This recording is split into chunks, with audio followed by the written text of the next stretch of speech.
Assalamualaikum warahmatullahi wabarakatuh. Sahabat Bunda yang dirahmati oleh Allah. Ya, baru-baru ini saya mendapati klien, seorang suami yang menyesal karena pernah selingkuh dari istrinya dan akhirnya tersiksa hidup bersama selingkuhannya yang dia nikahi secara siri. Nah, Bunda pastinya penasaran kan?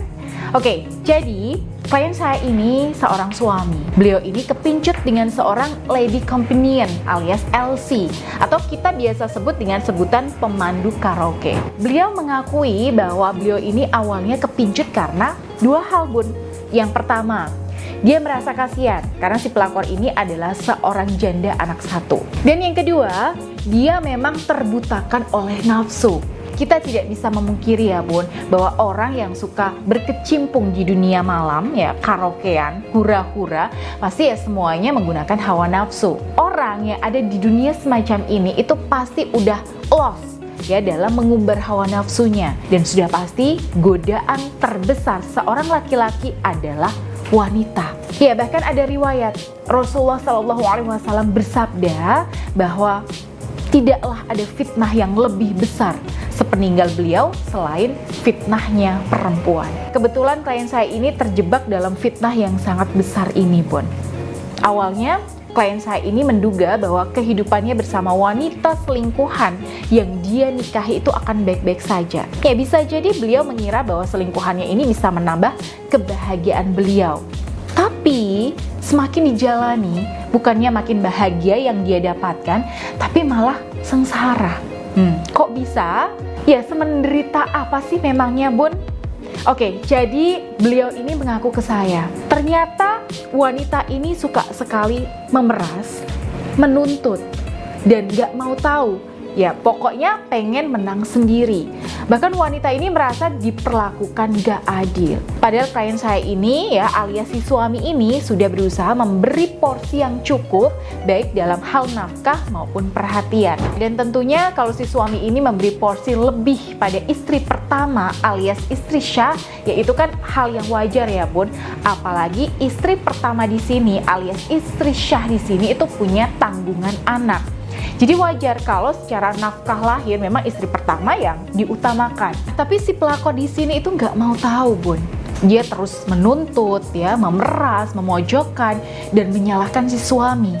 Nah, sikap semacam ini tentu bikin si suami alias klien saya ini jadi tersiksa dan nggak betah. Diam-diam beliau merasa menyesal sudah melakukan pengkhianatan pada istri syahnya yang tak berdosa. Dan kebetulan sampai detik ini, si istri syah belum tahu sama sekali soal perselingkuhan suaminya. Yang paling bikin beliau itu nggak habis pikir adalah si wanita ini dulunya terkesan baik, lemah lembut, bahkan terkesan seolah kasihan dan rapuh banget. Tapi kok setelah berumah tangga ternyata kok tampang aslinya garang begini ya. Kok nggak ada lagi nih kesan lembut atau rapuhnya seperti yang dia tunjukkan dulu. Bahkan sekarang ini si pelakor ini terkesan seolah hanya memikirkan transferan melulu tanpa mau mengerti posisi sang suami. Apakah hanya sampai di situ saja keluhan klien saya ini? Ternyata tidak, Bun. Beliau dengan kesadarannya mengaku bahwa sejak hidup bersama si pelakor ini dia jadi jarang sholat dan berani meninggalkan sholat Jumat. Padahal sebelum itu dia nggak pernah berani ketinggalan sholat Jumat. Dan yang paling miris adalah tiap kali si suami akan menceraikan si pelakor ini menolak mentah-mentah dan mengancam akan melaporkan perselingkuhan mereka kepada istri syah. Nah, herannya wibawa klien saya sebagai seorang laki-laki ini seperti tertutupi di mata si pelakor. Dia nggak bisa mengendalikan istri sirinya, malah dia yang dikendalikan. Bahkan saking takutnya dengan ancaman si pelakor, dia nggak berani mengambil keputusan. Nah, beliau sendiri sampai khawatir kalau si pelakor ini pakai mantra-mantra tertentu untuk membuatnya takluk. Nah, akhirnya karena udah kepepet seperti ini dan ada keinginan untuk bertaubat, ya, memperbaiki diri dan ingin segera mengakhiri hubungan yang membuatnya zalim ini, beliau datang ke saya untuk minta pencerahan dan solusi. Nah, dalam kondisi kepepet seperti ini, saya anjurkan beliau untuk lebih bersungguh-sungguh dalam bertaubat, mulai dari menata sholatnya dulu.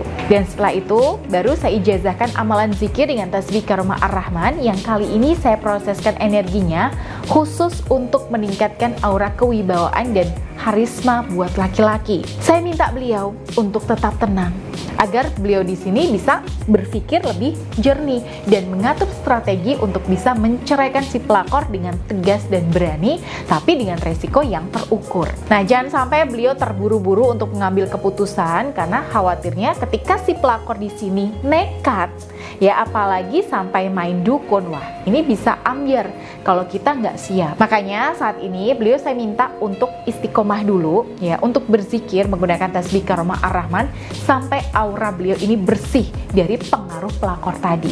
Nah, nanti setelah aura beliau bersih dan aura kewibawaan beliau mulai kuat, beliau akan punya energi keberanian untuk menceraikan pelakor dengan niat yang lurus karena Allah.